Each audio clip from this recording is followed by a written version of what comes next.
Hey, all right. Looks like we are live right here. Getting a little bit of delay on my screen broadcast here, so hopefully that will straight. But yeah, if you're tuning into the live stream and you can see me and everything, that's good.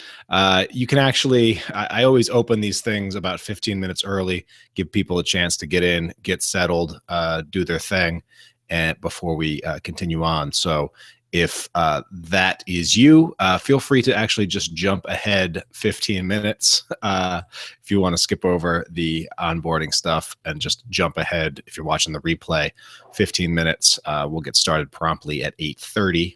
So that's about exactly 15 minutes from now. So that's just a tip there. I'm going to be testing some of my other stuff as people come on in. So, um, but yeah, thanks for it's exciting to finally be kicking off the ComixLaunch course section of this whole deal, and I'm extremely excited about the group that we have here. 20 creators, breadth of talent and skills and experience levels, and already seeing the action that's going on inside the ComixLaunch course pro site. Very exciting to see. So, but yeah, let me I'm just going to be going through some of my pre-check stuff, so this may not be that exciting. I'm going to throw up my screen share.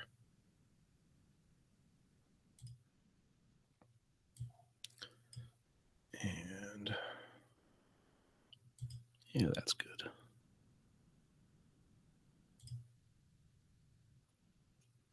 I'm going to mute my microphone for the time being here.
All right, we got some folks showing up. What's up, everybody? As I said, we are starting promptly at 8:30, so that's in about 9 minutes from now. If you can hear me and see my slides, just go ahead and say yes in the chat room that you can hear me. Hey, what's up, Ryan? Good to have you here. Let me stop presenting that there. Let's see if I can pull up my camera again. Hey, what's up, Ryan? Good to have you in the house. So I take it you can. There's a slight delay on here. There's about I don't know, 4 to 5 second delay from Google window to live stream. But so a little bit of a delay, slight lag, which is always a little bit weird to get used to, but I can manage. But how's it going, man? I saw you posted your 15-minute Kickstarter plan, and if you're up for it, I'd love to pull you on a little bit later in tonight's Q&A and just ask you a few questions about it and sort of talk through some of it as part of the sort of interactive portion of this, if that's cool with you.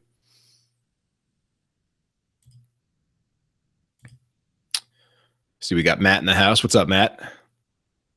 Good to have you settling in. We'll be rolling right around 8:30, so that's when we'll get going. Had a bunch of creators, a few of them say that they weren't going to be able to make it today.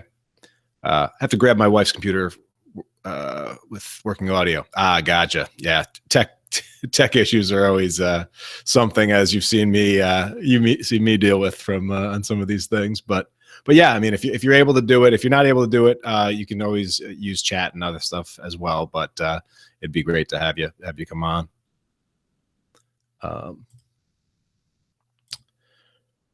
But what's up with you, Matt? How's today? Good day. Yeah, dreaded Google Hangout audio fail bug.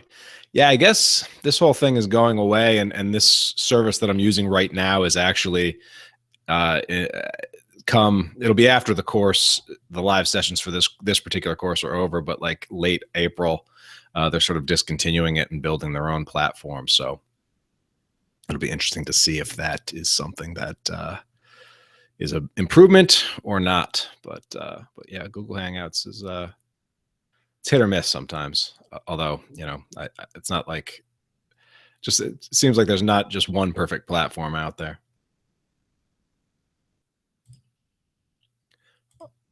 All right, looks like we got Kevin in the house. What's up, Kev? Good to see you in here. And so yeah, so the plan for tonight, we'll see how many people end up showing up. I think I can get a max of 8 sort of live on. So if anybody is actually able to come on and chat, just let me know. You can put there's a little hand button, which is the request button. So you can just click that thing, and that'll let me pull you on when it's ready. So, and you can come on via audio only or audio and video, both work. But yeah, just wanted to mention that. Hey, Kev, did you get a chance to check out that list launch training on prettying your links? And was that if so, was that helpful? If not, don't worry about it. I know it's hard to keep up with everything, but that's a good one for you. As it's bedtime, got to do your part. Yep.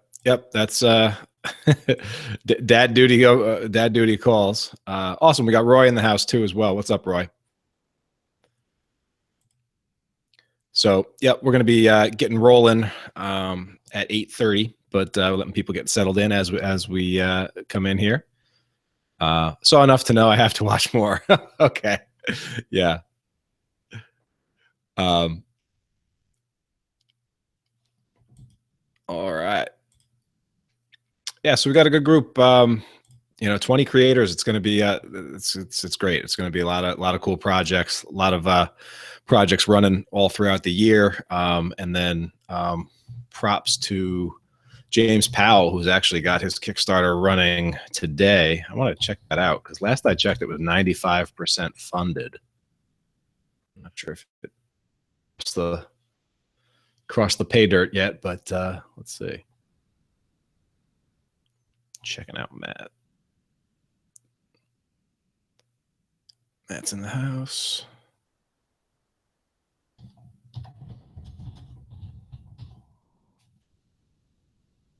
Yep, still at 95%. So that's James Powell's House of Fear. Got Matt in the house. Was it Disney this weekend? The main park, Kev, or did you go to all the parks or do the whole thing? Yeah, looks like we're up to 6 people in the house. This is awesome. Again, so the plan, we're going to get going in about 4 minutes, and I'll present what the sort of stuff that I have to present, which should be brief. But the bulk of what I want to do today is look at some 15-minute Kickstarter plans for those that have it. Pull on some of you guys to do an open discussion. There's a max of 8 people that I can have on at once, but that's probably too many anyway. But if you are somebody that, and you sort of have your choice, you can just watch and watch along and pay attention and interact with the chat room. That's perfectly fine. But if you'd like to come on at some point and chat live, that's good too. We can ask questions, etc. And so you can just throw, there should be a little button that's like a red hand button, which is a request button. So you can just click that, and then I'll be able to see that, and then I'll be able to pull you on and invite you as a speaker. If you're someone who is able, you have the sort of, you're able to talk via phone or video chat or voice or whatever. All right, cool. So Ryan's on that. All right, man. So I'll pull you in. I'll pull you in a bit when it's time to get to that. So yeah. So thanks everybody. Hope you're coming on in, getting settled. Got a glass of water handy. We're gonna go. You know, I usually block out an hour, so 8:30 to 9:30 for this. Sometimes we wrap up a little bit early, depending upon where people are at with questions. But that's about what we're structuring for this. The plan is to do, I've got a few things, some logistics stuff to get this thing kicked off. And then we're going to look at some 15-minute plans and then answer some questions on what you guys have tackled so far. So excited to have you in here. It's a great group, and excited to really get going with it now that I can buckle down and the challenge is over and everything about enrollment's over. And now we can just, hey, let's get to work and get these projects funded. So looks like we're up to 10 people in the house. Awesome to see. Noel's in the house. What's up, Noel? Watching chat. Did manage to make it. Awesome. Yeah, weren't sure if you were going to be able to make it, but yep. Typing is fine. Chat room is cool. How are we doing on our poll? I put up a poll for, yeah. So wait, there's a private Facebook group. Yeah. So if you didn't, I think I set it up today, ComixLaunch.com/PFB. That should work. That should, yep, that's a Pint's Pint. Good eye there. This is was from the 2013 or 14 Joe Mulvey scam campaign, and we got a special signature pint glass, which I don't necessarily recommend doing this. They're very, very cool, but I think like 60% of the glasses like broke before they even got to backers, versus like just I mean, Joe had to return a whole bunch. They packed them awfully. Awesome. Oh, there it is. Yeah, Philip. All right, so Philip, there's a tell. It was you that wasn't sure that there was a private Facebook group. So I'm going to approve Philip, and then I'm going to shut down Facebook as well. I kind of encourage you guys to shut down Facebook, or if you got Twitter going on in the background, anything that is a big bandwidth hog tends to be a bit of a pain. And will suck your bandwidth and make the stream go a little bit slower. So if things are laggy, part of that might be the technology. Nothing I can do about that. But if you have a lot of browsers open, that's another sign of that. So it's 8:30. I want to respect everybody's time. I'm sure we'll probably have a few more people that pop in. And I know we have a bunch that are planning on watching this on the replay. So before I get going, if you could just tell me the that you can hear my voice all right, and that you can see the slides that say the Comics Launch course live sessions. That would be great. And then once I get confirmation on that, I will get this rolling. So just want to make sure that we're set. So if somebody can, in the comments, just say, yep, I can see your screen. All right. Sounds good. Hey, Candy. Candy's in the house. Awesome to see. All right. All right. Well, here we are. Comics Launch Course live sessions. We're doing this, guys. I want to welcome you all aboard. 20 creators. Great mix of creators. What's up? We got JD in the house. Nick's here. Awesome. Great group. And so, yeah, so I'm super excited about working with you guys and getting this thing going and getting your projects funded and into the world. So in this live session, this first sort of kickoff live session, here's what I'm planning on covering. We can talk about where all the course action is, just to make sure that everybody's okay with this. We're going to just quickly recap the course roster and who's in the course. I'm going to go over the course schedule. We're going to talk accountability partners. I know there was a lot of questions in the group there about those, and I really needed to wait until this course was locked before I sort of move those forward. So I'll have an update on those. And then I'm going to give you guys one thing not to stress out about at this point in the course. And then we're going to start talking a little bit about some 15-minute Kickstarter plans. And if we can, we'll talk about some of the plans that have already been posted. And I have some questions for creators, and we'll sort of workshop a few here, just sort of live in the live session. I'll also leave time for questions and answers, and we'll have a good quality session there. So if that sounds good to you guys, let's get rocking and rolling. So first, where the course action is, all of you should now have a login to pro.comixlaunch.com. This is a login for one of my test accounts. So you can see this guy's fully loaded. He has the original Comics Launch course pilot, the List Launch program, and the Comics Launch course. So those of you guys that were either in List Launch over the summer or joined within the past couple of months and then also added the Comics Launch course, or those of you that were in the Mastery program or chose the Mastery option, you have both List Launch and the Comics Launch course. And I think all of you guys, I believe I've seen most of you sort of logged into the Comics Launch course and at least leave a single comment in there. But if anyone is having any trouble getting into pro.comixlaunch.com or logging into the Comics Launch course, please let me know. And just a quick brief thing for those of you that are in the Comics Launch course and just joined up, but then also chose the Mastery option. So you got, what I would suggest is you do your, make sure you prioritize the Comics Launch course content. But if you're, gung-ho and you really want to get that list going as well, the List Launch is a good complement to it. It goes much, much deeper into the stuff that we'll talk about in Module 2 and in the promotion module. List Launch goes super deep on that. The Comics Launch course stuff is sort of bare bones, just what you need to get moving forward and getting your comics Kickstarter list going. List Launch is a little bit bigger. It goes into much more detail on how you keep that list going and growing even when you don't have Kickstarters going, and sort of the longer term system. So if you do have the List Launch in your program, I would prioritize Comics Launch course for the next 3 months or so. List Launch will always be there, but if you do want to sort of extra training and do them side by side, and you can manage that and you have the time to do that, these two are very much complementary programs. Jay Magnus in the house. What's up, man? Good to see that. And so any of you guys that have been in List Launch for a while, you sort of you know the value there. But I would say if you have to pick between where to start, you can always come back to List Launch. But the Comics Launch course is sort of going right now.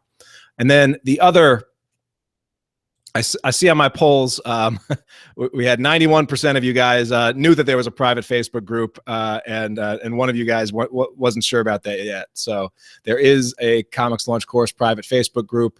I've just accepted a couple new entrants to that as well. A direct link, sort of a pretty link. It's a pretty link, but comixlaunch.com/PFB will directly take you directly to the ComixLaunch course Facebook group.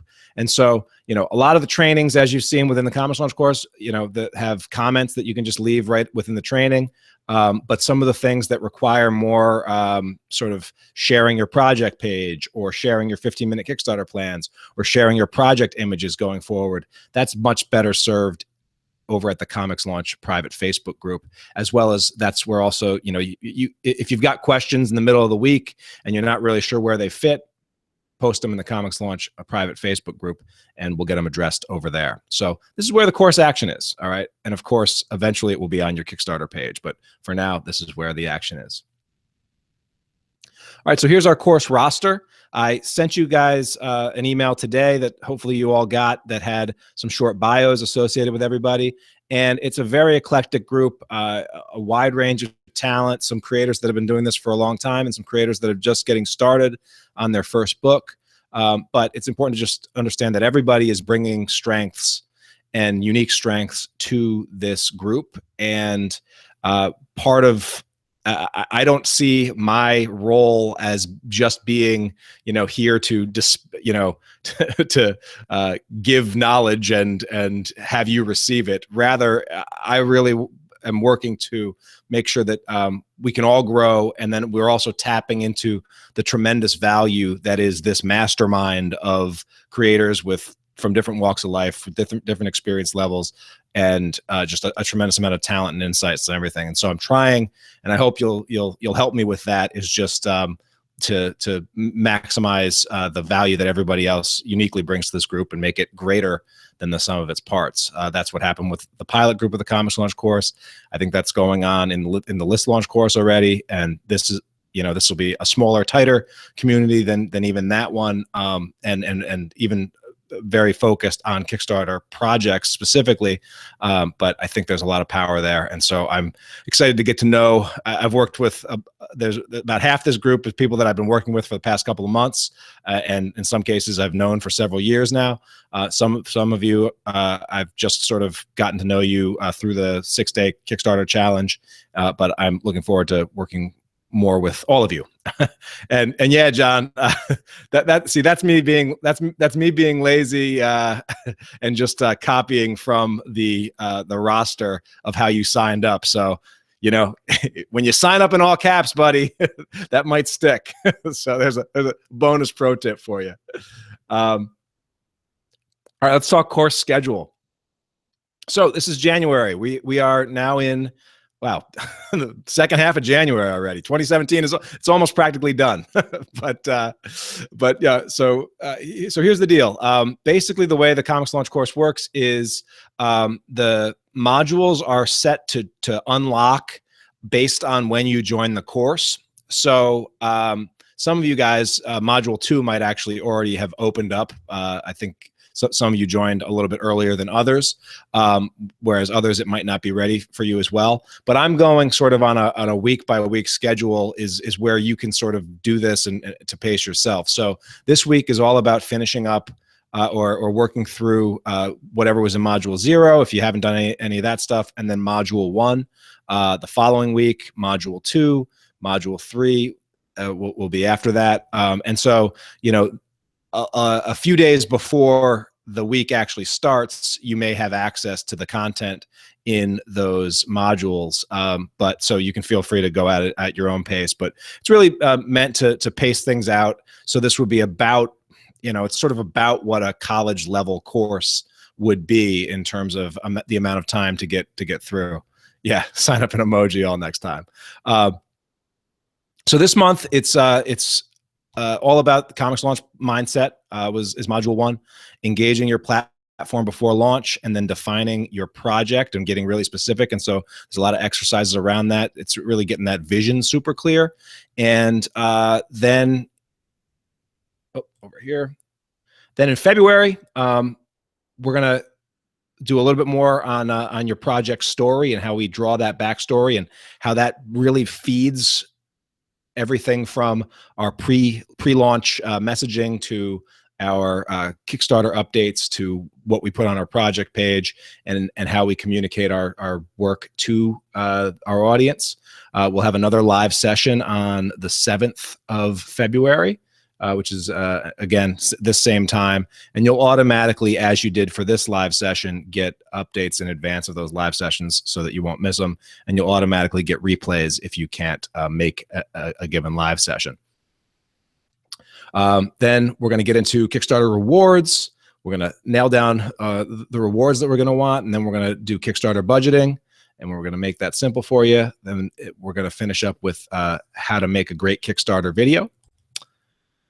And then in March, we're going to jump into the Kickstarter page design blueprint. And the goal is to, by the end of March, or excuse me, by the end of that Kickstarter page design blueprint module, is hopefully you'll have a Kickstarter page that's ready to go or near ready to go, which is pretty exciting. And then we're going to get into both free and paid marketing strategies. There will be that another live session the first Tuesday in March as well at 8:30. So we'll do the marketing session, and then we're going to wrap up March with the Kickstarter campaign execution guide. And then the first week in April is the complete Kickstarter fulfillment guide. And then there'll be another live session then in April. But important things for you guys to know. I mean, this is a schedule that's sort of on a weekly schedule, topic by topic, but you guys have lifetime access to this course. That means you can go at your own pace. And so you're always going to want to launch when you're ready. We're going to be here, whether you launch, whether you jump the gun and launch in March, or you wait until the course is, we delivered all the material and you launch in April, or, you know, if summer or fall or even early next year launch is in the cards for you, because that's what you realize it's going to take to get the campaign that you want created out into the world and executed. Well, you know, we're flexible, but we're going to be here for you all throughout. You have the lifetime access. All right. So that's really what we're looking for on the schedule.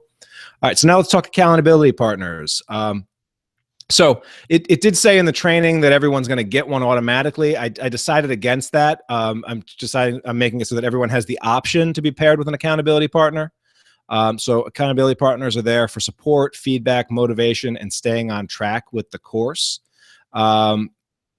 It's important for you guys to understand that no one, no matter, you know, how high or how low, like nobody builds a complete career on their own, and they really shouldn't have to. And a big part of how far you're going to go in comics is your network and who you surround yourself with and who you know. It's not, and that's not to say that who you know replaces what you can do and your value and your worth and your abilities as a creator, but people need to, you want people to think of you when opportunities arise. And part of that is just knowing other creators. And so accountability partners is another way that we can sort of help facilitate that.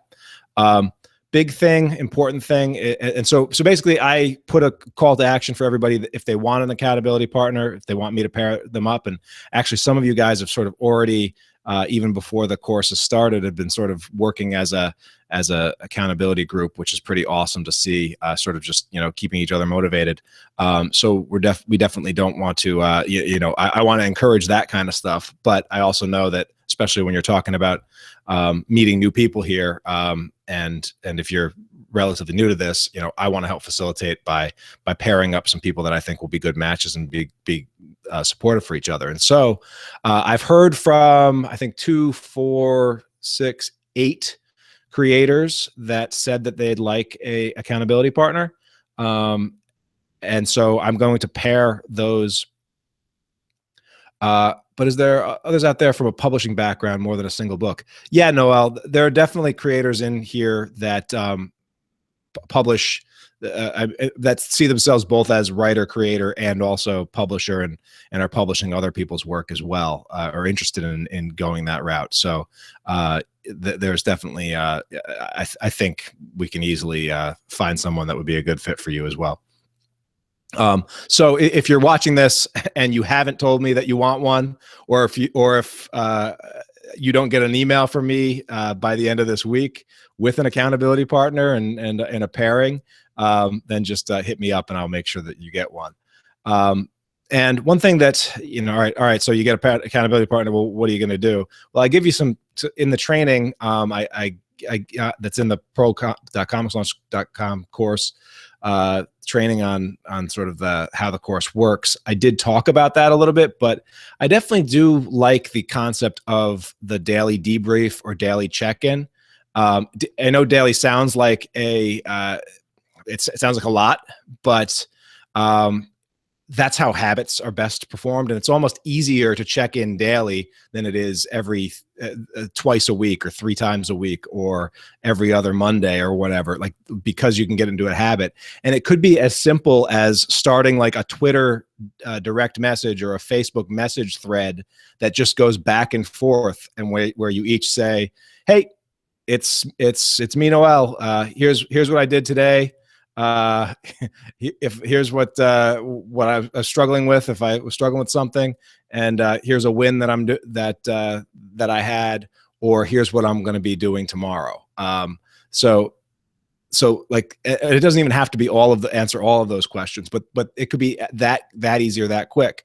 But what's nice about sort of one person, it's sort of, you're playing a game of ping pong, right? Where you put out what you did, the other person comes back, and I guarantee you, it's going to help move forward, because even just hearing that one other person, like, you might have the worst day in the world and get nothing done, but just hearing that someone else also had an awful day, but was able to watch 10 minutes of a short training, or brainstorm 2 new rewards for his digital rewards, or what have you, like it works. And again, I mean, I've said it before, but if you can think back to the time in your life when you were the most physically fit, or, I mean, my wife actually just started volunteering as like a budget buddy to help sort of single mothers work their budgets, and just having somebody to bounce back ideas back and forth with is definitely a big help. And so, in a lot of things, and so that's what we're trying to facilitate with that. So awesome. I think you guys got that. All right. We're going to bring some folks on to chat with me in a bit, but I want to talk, like, one thing that you should not be stressing about, and I know some of you are, but one thing you should not stress out about right now at this point in the show, or in the course, and I hope not at all, but is setting your attainable goal. I know some of you guys have already started crunching your numbers and thinking about all that you've invested into your project so far, and what's it going to take to actually recoup that in a Kickstarter. And then you're looking at your audience and your platform, and some of you that have gotten to the platform exercise, like like, it can get stressful, but don't stress out about it, because yes, it's an important decision, but it's one we're going to get to, and you're going to lead you to step by step, and you're going to make the right goal decision for where you are right now and what you're trying to do. And but it's important that we do the modules in the right order, the steps in the right order, to lay that groundwork first, so you understand and feel good about the goal that you will ultimately set, and feel confident that you can hit it. So don't stress, just move forward. I got you. All right. Accountability partner will have you too, and help talk you down from the ledge there. All right, so let's do some fun stuff here. Let's look at some 15-minute Kickstarter plans. I'm going to see if I can bring on Ryan here, and then I'll also, let me see, who else do we have in here? We got John in the house. I'm not sure, John, if you're able to come on, but to chat. But I also do have your 15-minute plan that you shared, and I would love to pull you on here. So I'm seeing if I can pull anybody else on, and if there's anybody else that knows they have a question or would like to come on the show, definitely just there's a little red button to put your hand up, and it says invite a speaker. Let me see if I can find John here.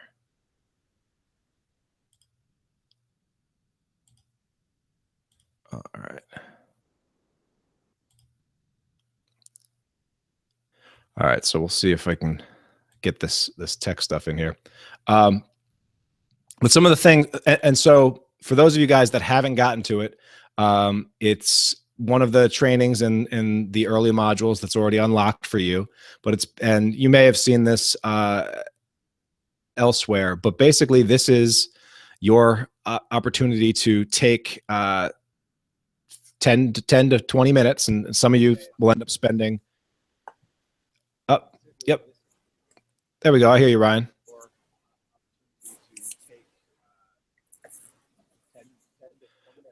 So Ryan, it sounds like you have the broadcast on. I don't know if that's me. Oh, do I have the broadcast on? I might have the broadcast on.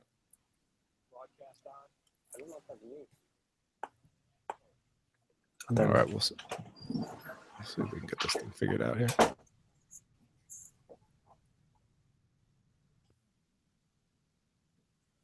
All right. So Ryan, I think I can hear you. Try muting my computer too. No, I can hear. So I think I can hear Ryan. I'm not sure if he can. Can you hear me? Yeah, I can hear you. Okay. All right, great. So I can hear you. Can everybody hear Ryan? I'm gonna actually. So Ryan, we have your slides up, and so, all right, they can hear you. I can hear you. So we're good. All right. There, a 12-second delay. So Ryan, can you talk a little bit about your experience doing this project, or the 15-minute plan? Like, which areas were you able to just really get after? Which areas were you a little bit more difficult on, and sort of talk through a little bit of this?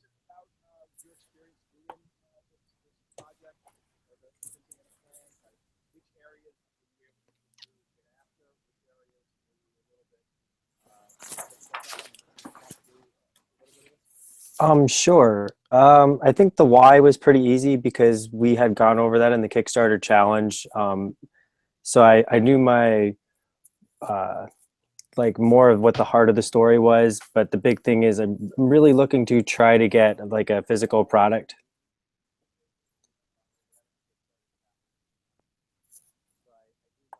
Okay.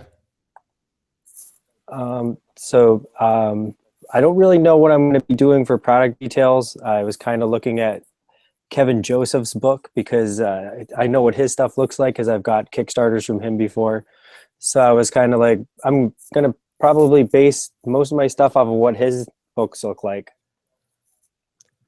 So it's like similar projects.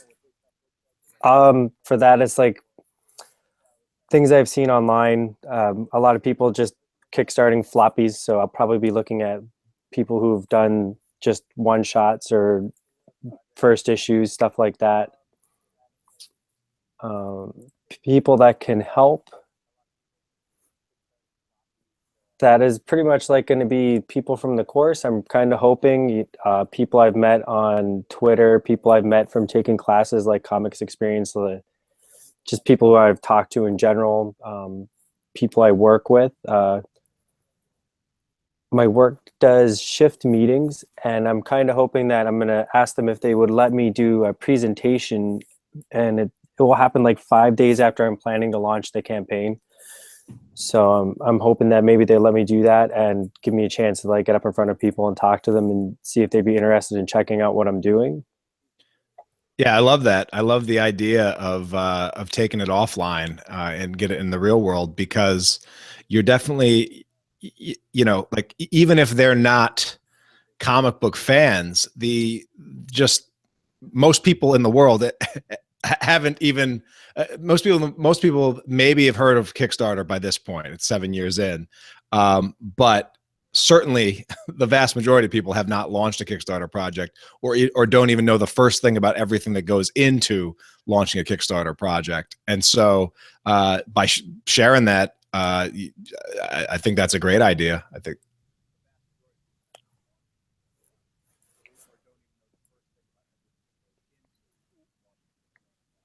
Yeah, like the people from my work have been like super supportive. I take my sketchbook, I draw on all my breaks, so a lot of people will come in and see what I'm doing or ask me what I'm drawing, or sometimes I actually bring my entire like uh portfolio with the comic pages in, and like, they'll flip through them. So like even if they're not really interested in the comic stuff, they're still kind of, I think they're interested because I'm doing something a little bit different. I'm not just like hanging out. Yeah, definitely, definitely. And as we talked about in list launch, finding like different is good. Like different will let you stand out and let you attract the right kind of people that are interested in what you're doing.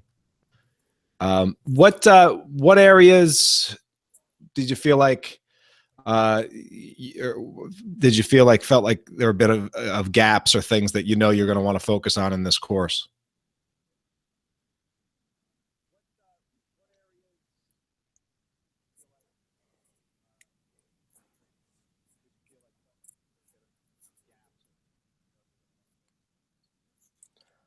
Well, definitely the fulfillment, because that's going to be really confusing. Mhm. Um, I don't really know exactly what's going to go on with that. I don't really know what printer I'm going to exactly be using yet. I don't know a whole lot about shipping lots of packages at any given time.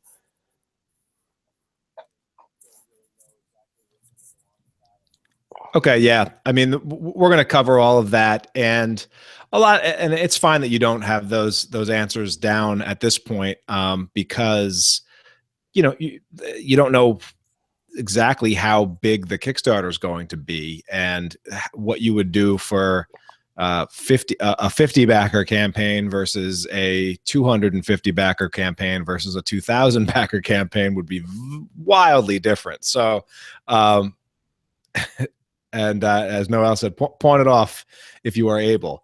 So pawning it off is an option, or another thing that we'll get into and we'll talk about. But even if you can just pawn off or outsource or tap certain pledge levels, uh, that like Kraken, for example, they do have like a pick and pack option. So while you might want to stack the deck on some of your more premium rewards, where hey, I'm going to sign this and I'm going to put in a bunch of extra stickers and I'm going to write a 25 word story and draw your favorite character and do and that's a premium pledge level.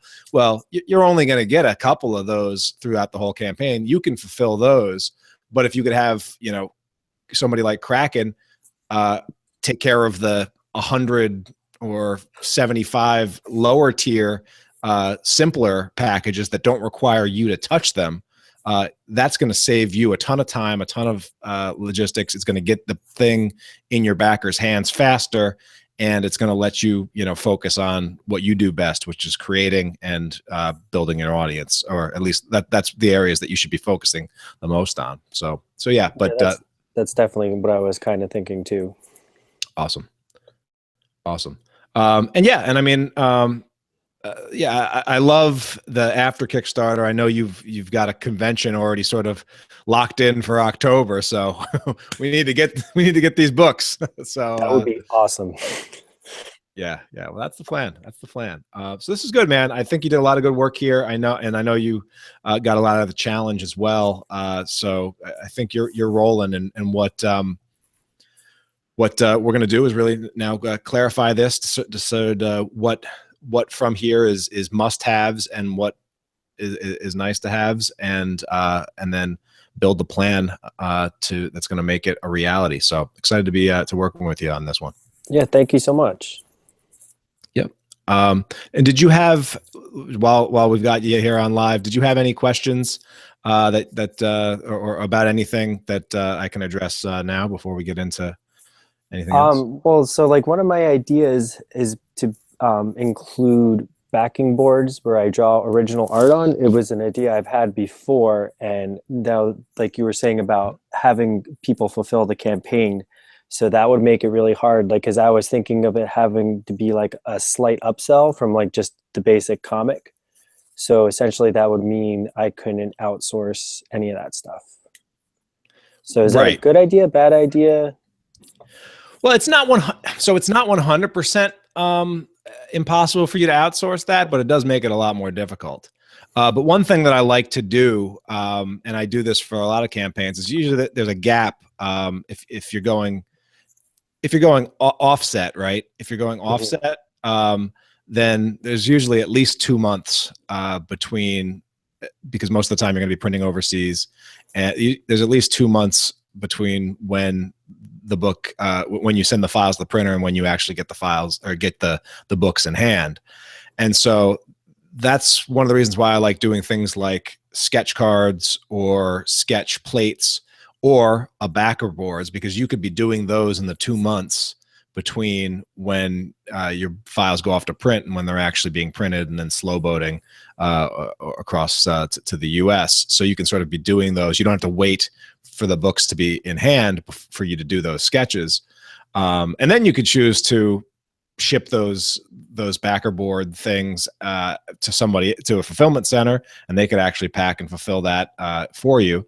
Okay. But that may not make sense depending upon the number of you have. If you only have 5 of them or 10 of them. But the other thing that I would and Noel is pointing this out, and I totally agree with him, is that original art should never, unless it's literally just a quick warm-up sketch that you've already done. If you're doing original custom art, They're actually warm up sketches that I'm starting now. Like I'm gonna do okay. one a day, and they're like less than 2 hours to draw completely. So whatever I'd have before the campaign is all I would do. Okay, so I mean that's there's a difference between sort of taking stuff that you already have and getting rid of it, or getting it out there and putting it up there versus taking on new work. But I would definitely be and this is something that we'll talk about in the fulfillment and elsewhere and in the rewards, is you want to always factor in the true cost of fulfillment and not just think about the the cost of what the actual materials cost, but also the time that you're putting into something. Mhm. And so Noel says that he thinks a backer board original art should be $20 to $40 minimum, and I'd agree with them because that's really custom. And so I wouldn't go slight upsell. I think you'd be shortchanging yourself a little bit on that. Okay, sounds good. Um, yeah, awesome. All right, so I haven't been able to see if John can come on here yet. I invited him. I don't know. Maybe it's because his name was in all caps that he's not able to get on here. But if there's anyone else that would like to come on and ask a question, you can just put your hand up in the requests, or if anybody wants to come on and chat with Ryan and myself. Otherwise, you can pop a question in the chat box and we can discuss it. I have John's project over here that he posted and shared in the Facebook group, and so I'd love to have John talk about some of this stuff. But I want to see questions to answer for the Kickstarter page. Who am I? What is Rancid Veil? Tears? Yep. Yeah. So John, I mean, you're already doing good work about bulleting the things that you're going to need to be answered. And in Module 8, which is the Kickstarter page design blueprint, I'm basically going to give you all of this stuff and then some, sort of like the ultimate checklist. And I'm also going to give it to you in the sequence that I'm seeing how that I see is usually most effective for most creators. So it's great that you're already thinking about this stuff and starting to drill down. We're going to give you sort of everything. And those of you guys that got through Module 0, you actually I saw some of the comments. They were great, where people were like, "Oh my God, I have a Kickstarter page," where we just sort of seeded the original, seeded the stuff with the elements of that Kickstarter page. So that's already sort of a teaser of the stuff that's going to be in there. But we're going to go into on all of those elements. trying to figure out how the microphone works. Yeah. John's been talking about getting out of his comfort zone, and he's somebody that only recently got on Facebook and is figuring out how to make that work for him, and sort of getting out of the or just getting over the discomfort of actually putting your stuff out into the world, and then also trying to let people know about it and promote it in a way that feels comfortable to him. And so, hey, we're pushing you out of your comfort zone again, John, with the technology here. It's nonstop over here at the ComixLaunch experience. So while, yeah. So anyone else? I'm just going to check my polls again. Yep. So it seems like everybody's in the private Facebook group. Everybody's, Mona, I keep forgetting to post my map. Yeah, let's when you get a chance, Mona, you can just take a camera phone picture of it, or scan it, or however. Yeah, I haven't scanned anything in months, but yeah, we'd love to see what you have, and if you'd like to come on and talk about it a little bit, we can pull you on.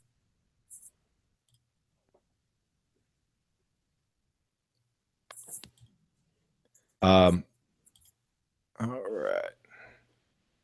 All right, there we go. Here comes John. Hey, John. We can see him. He's halfway. I don't know if he knows that he's on. Anyone else just lose Tyler? Uh-oh. Can you still hear me, Ryan? I can still hear you, yeah. Hey, John.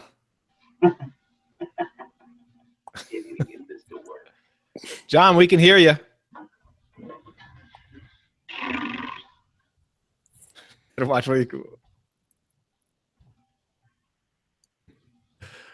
All right, yeah, everybody's here. Everybody's hearing it. Yeah, so I think we'll get this down, but basically, here's the thing that's confusing for those of you guys that come on in the future. So you're going to join a Google Hangout to get into this, and so you're going to want to sort of either minimize or stop paying attention to the live chat room and jump in and enter the Google Hangout.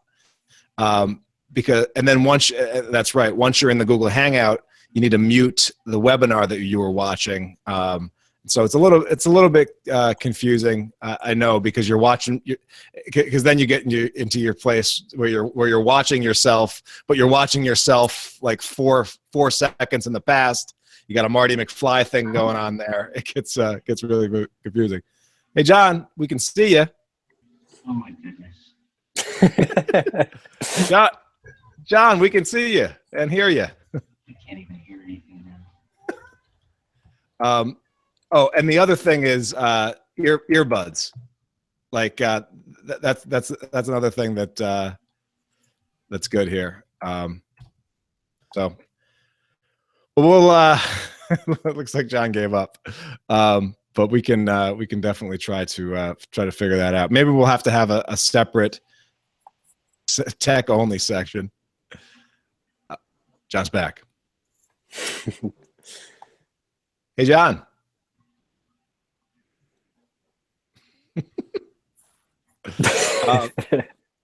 Yeah.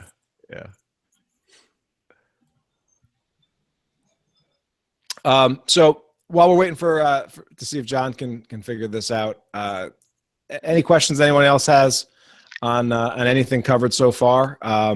I mean, the big thing, the biggest thing that I saw pop up was really the issue with your goal. But you guys know the importance of setting an attainable goal, and we're going to get real, on what's going to be attainable for you based on the platform. And I'm going to show, like, I've got a calculator that you guys are going to punch in after you do a platform exercise in module 2, and then when we get to the budgeting exercise, I've got an actual calculator that it was pretty good. Like, most of the creators that plugged in their Kickstarter campaign like it basically is a calculator to help you figure out how much you're likely to raise on Kickstarter, based on your platform and what you're doing and what you're creating. And most of the creators, it was within 10% of what they ended up raising, which is pretty cool. So yeah, I know Mona loves calculators. And some of you guys hate the spreadsheets, but we'll get it down. So John, I think we can hear you, John. Oh, can you? Yeah. Yeah. Oh my goodness. Yeah. I'm talking to myself. I couldn't hear you at first. No, we could hear you the whole time. Oh my goodness. Okay, so I'm an idiot. Hey, you're in good company. Oh my gosh. All right. All right, buddy. Well, you're on here and we're rocking and rolling. Talk to me about the 15-minute Kickstarter exercise. What areas were not bad for you, and what areas did you sort of come up blank? Yeah, the areas that aren't bad for me, I know kind of why I want to do this. Validation for myself. I want to hold my book in my hands. For a short time, I was happy with just having a web comic, but now I want to have a comic. Yeah. So that those are easy. I know what I want my book to look like. I want it to have a soft touch laminated finish on it with a little spot gloss on the logo.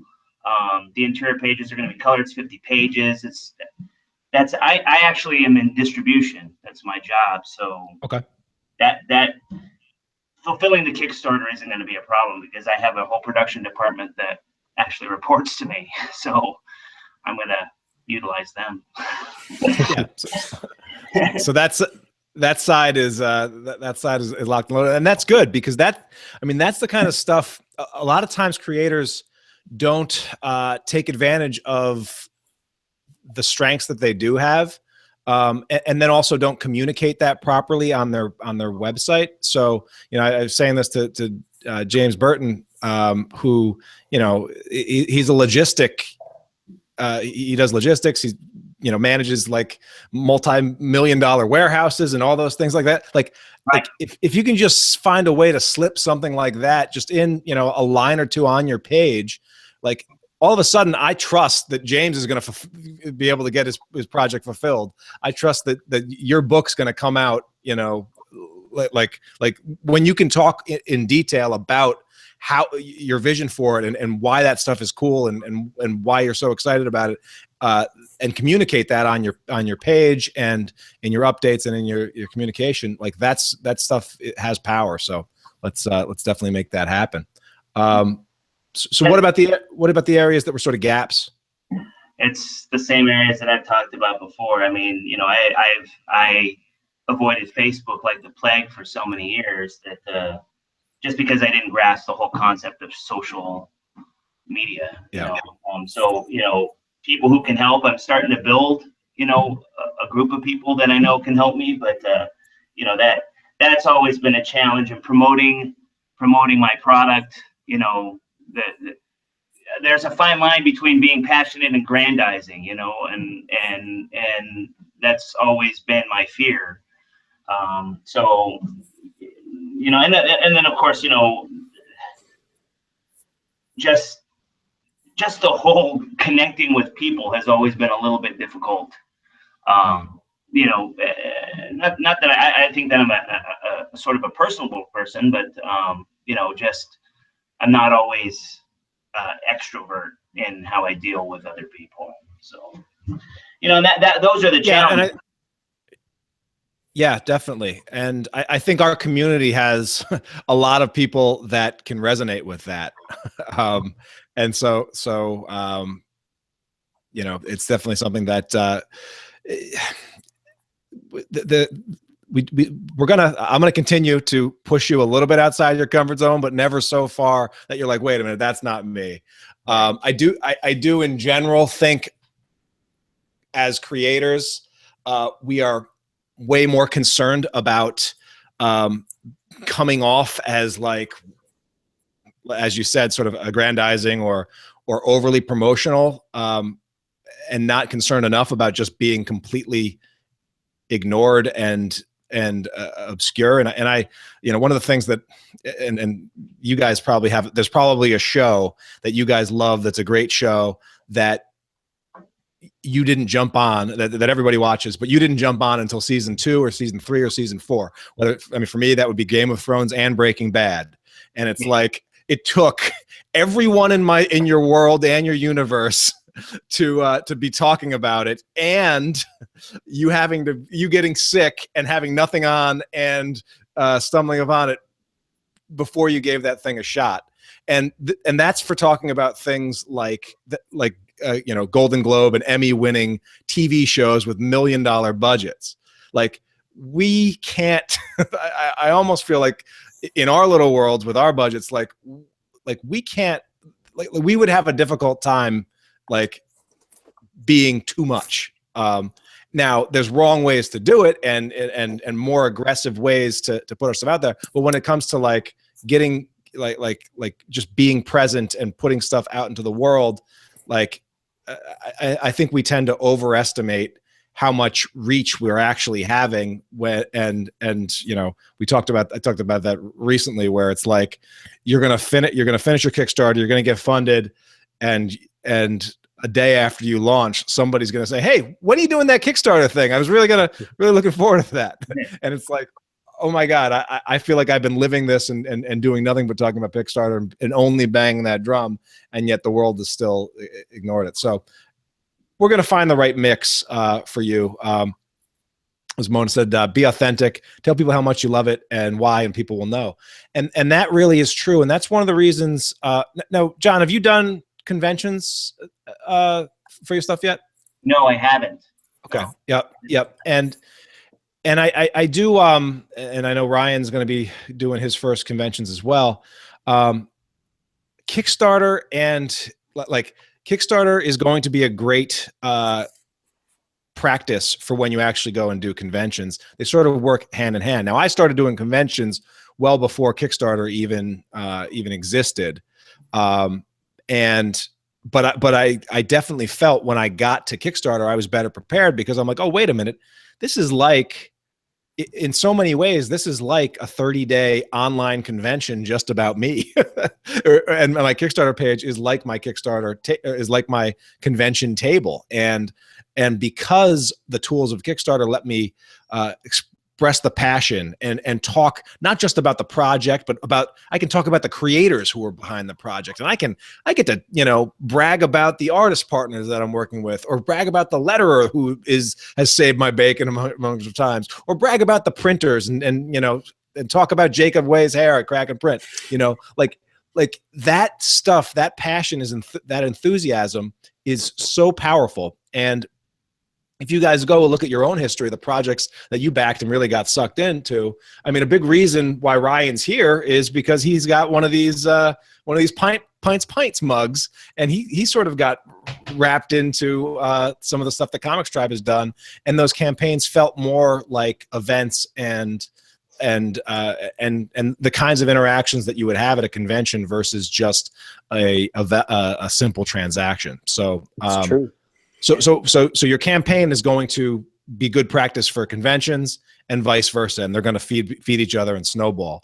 And you know, back in the day, like the old advice I would have given creators was, well, you know what? Here's what you're going to do. You know, start really small, print up 25 copies of your book, start doing conventions, build up a little bit of familiarity with that, then maybe take the Kickstarter and go from there. I'd actually now start at Kickstarter and then use that to seed what you do at conventions, simply because you're going to get more bang for your buck. You're going to have the potential, in most cases, to actually reach more people, and you've got the time and the tools to really make the most out of it. So,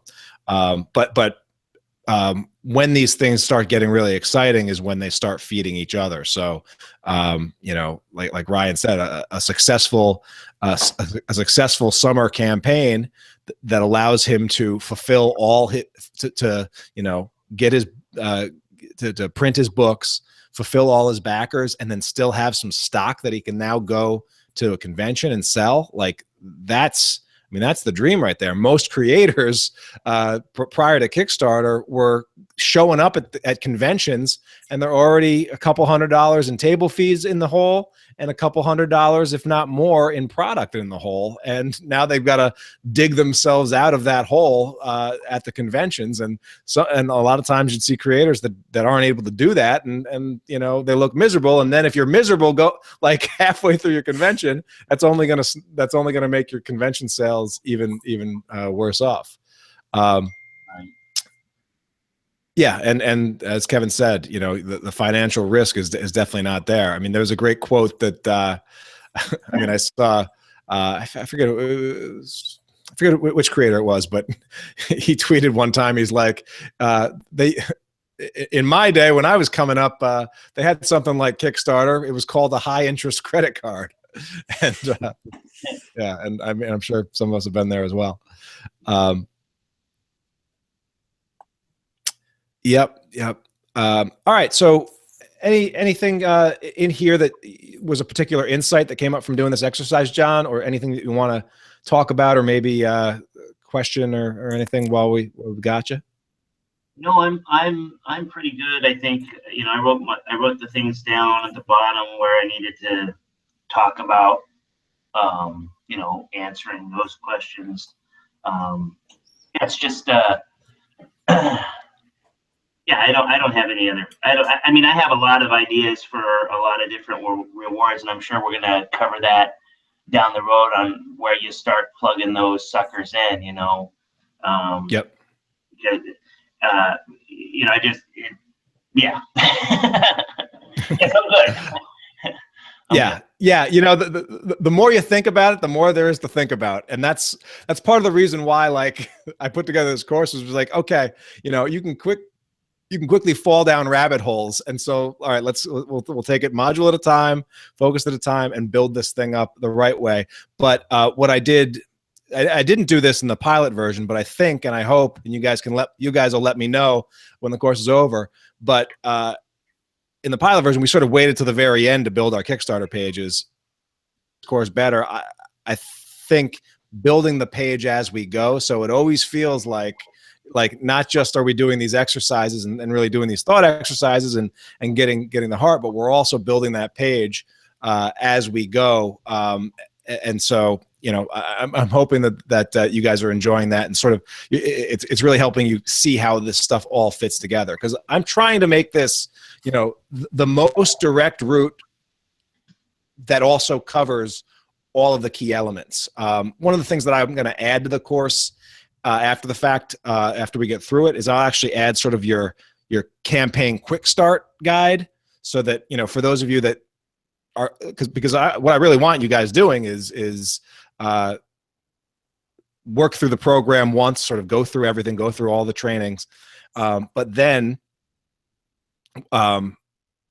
you're going to come back to the ComixLaunch course 6 months from now when you launch your next campaign, or a year from now when you're ready to go from single issue to a trade, or you're helping a buddy, and so I'm also sort of in the process of putting together like the quick start guide for coming back, so that maybe you don't go through every single module, and you probably don't, or you don't need to rewatch every video. You'll have internalized it, but there are certain things that, you know, I do. Even though I've done this 9 times, every campaign, I'm going to do one of these 15-minute Kickstarter exercises. I'm going to do the thought exercise of the SWOT exercise that you'll learn in Module 2. I'm going to make my project list, and I'm going to, and I'm going to do my budget, you know? So this is all there. Mona said, just want to say I'm glad I jumped in. Tons of value in Module 1 already. That's awesome to hear, Mona. We're just getting started. All right. I felt the same as Ryan. It felt like accomplishment just to have created it. Yeah, that's awesome to hear, Chris. You know, I mean, it's like, I always give myself at least, and I'm gonna stop this screen sharing here. I always give myself at least a month to build my Kickstarter campaigns. Because one, I mean, that was always me. I was never like the kid that would wait until the end of the semester to start studying and then study the night of. I was a tortoise. I was a slow and steady. and just learn it as I go, and then and get it ready. But so I always give myself at least a month to work on my campaigns so that I can go at a leisurely pace. I do think you can knock out a good campaign page in a weekend if you had to. Bigger the campaign, the more you're really going to want to take not just the just doing the basics, but also you're going to want to get some page power ups and other things that we'll cover in that page design module. But yeah, I'm glad to hear that you guys are already feeling like you're moving in the right direction. All right, so we've got about 4 minutes to go. If there are any questions, feel free to raise them. Otherwise, this is how it's going to go. It's mostly unless there is sort of something that becomes a big issue, or something that I'm seeing a lot of creators not getting, or a lot of creators struggling with. In most cases, for these office hours sort of live sessions, it'll be mostly Q&A, and I can bring as many of you on. I think I can bring up to 8 people on at once for a battle royale or a sort of deal. But this is going to be mostly Q&A. So this is your time to get some live questions answered, and we can workshop individual things. And the other thing that I do is in the private Facebook groups, I'll see if there's, or the comments in the videos, I'll see if there's certain things that are tripping up multiple creators, and maybe try to address a mini lesson or a training or a reframing or something like that. So that's basically the basics of it. But if there's no more questions, we can sort of dismiss class a little bit early, and feel free to follow up with me for anything. But now, do make sure that if you do want accountability partners, just shoot me a quick email, and I will make sure that you get them. Kevin says, I have 2 to 3 projects I plan to kickstart this year. Still figuring out with the artist what will be the right move on the first. I'm thinking of working on all of them through this course. Bad idea. I mean, so here's, so it depends what you mean by I'm thinking about working on all of them through the course. I have been trying to get out of the habit, Kevin, of working on a bunch of different projects a little, and dividing my time a little bit on each of them. And I've been trying to focus on sort of taking projects that I'm doing to completion before moving to the next one. And that's because of the problem of context switching. If in operations management, James Burton will probably know something about this, but basically, like, the reason why Kraken Print offset print run to print the first copy of your print run is like $1,000, and to print 2 copies of an offset print run is like $1,000.20, is all the setup time and the plate fees and all that other stuff, and just getting one going and moving, getting that first one, that's where the bulk of the expense is. But once you're moving, printing a 2,000 is significantly less. Each individual, the cost of each individual one goes down. Well, the same is true for our projects. There's a cost to constantly jumping back and forth between projects. And when you're working on the page for one, and then I'm working on rewards for the other, but I'm working on just the script for the other one. And, I understand, as a publisher and with multiple projects going on at different timetables, it's hard for us not to do that. And believe me, I mean, I'm the worst when it comes to plate spinning. Like, I take on way too much. But one of the things I'm trying to do, and you've probably seen, I'm not going to touch my camera because sometimes that goes off, but with the Passion Planner and with my sort of wall calendar, that's sort of my year at a glance calendar, I really try to make sure that I'm focusing on really just 1 or 2 projects at most each day, and getting them to a completion point or a natural stop point before switching. Because jumping back and forth between all of a bunch of different projects, you end up losing 20 to 30% of your productivity and things just in the mental context switching from back and forth. So I do think, you know, use the templates, use the stuff, and plan and use the course for each of these. But I may just caution against the wisdom of doing them all at once. But then again, you know what? You may be able to pull that off having someone who's had the Kickstarter experience before. I mean, you know what it takes to successfully fund Kickstarter projects. So, you know, as someone that could do the degree of difficulty, but I would just be a little bit worried about how many projects you're taking on, because what ends up happening so much to me is like you then leave that project before you get to a term I heard for it was Profit Island, right? And I think we in the comic book space do this a lot, where, you know, we spend all our time creating the book and the book is done, and then maybe we'll do one little launch for it, like a Kickstarter, and then we'll just take it to conventions, but then we're immediately on to the next book, when 99.99% of the world has never even heard of the book. And so, but we're on to the next thing, and we're not trying to build in any kind of sort of marketing approach so that book continues to sell for year in and year out. If you go into, I bet you can go into your children's rooms, right? And the kids' bookshelves.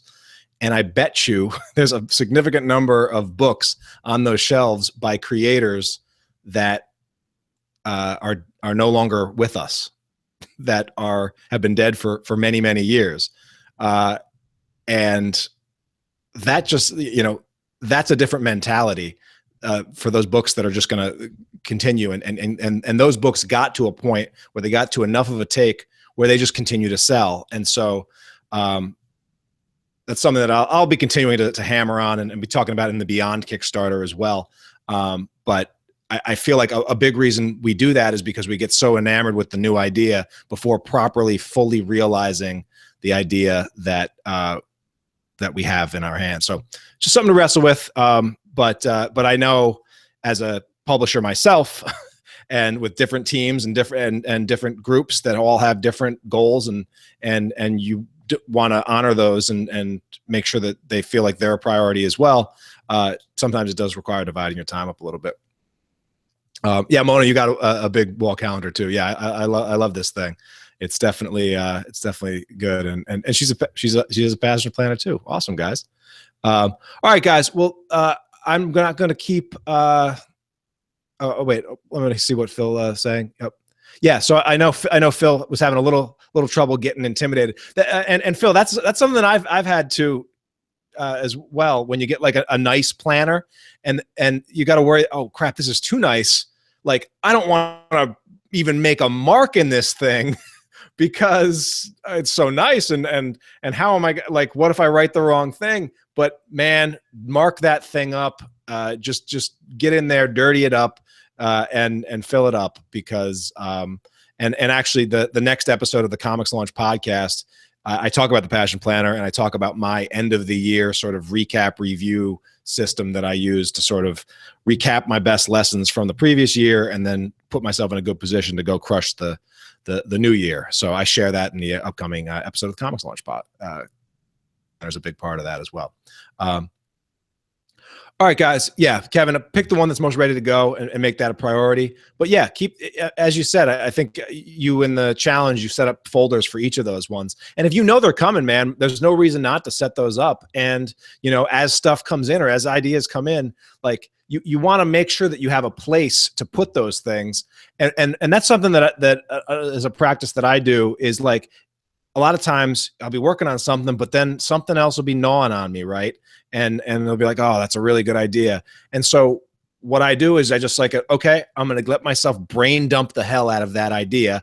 And sometimes that'll be 5 minutes. Sometimes that'll be a half an hour of sketching and writing and notes. Sometimes that happens in the middle of the freaking night, and I have to get up and you know, it's 3 a.m. in the morning, but I can't go back to sleep because my mind has got this idea. But then I just get out, brain dump that, then file it away, and then say, all right, you know, that'll be there. I get it out of my head, and I capture it, but I know that I can get to it later. I can come back to that at a time when that's ready to be the priority, and then I can move that forward. So I hope that helps. Sounds like you've got a good plan there.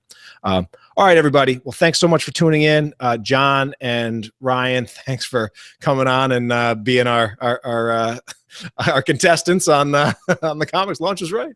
But this is great. Feel free to hope we didn't scare away anyone else from coming on and being live guests as well in the future, because we want to hear more of your voices. But I will have accountability partners to you guys this week, and the action will be in the ComixLaunch course and in the private Facebook group. So everybody, have a great night. Keep doing what you're doing, and we'll talk soon.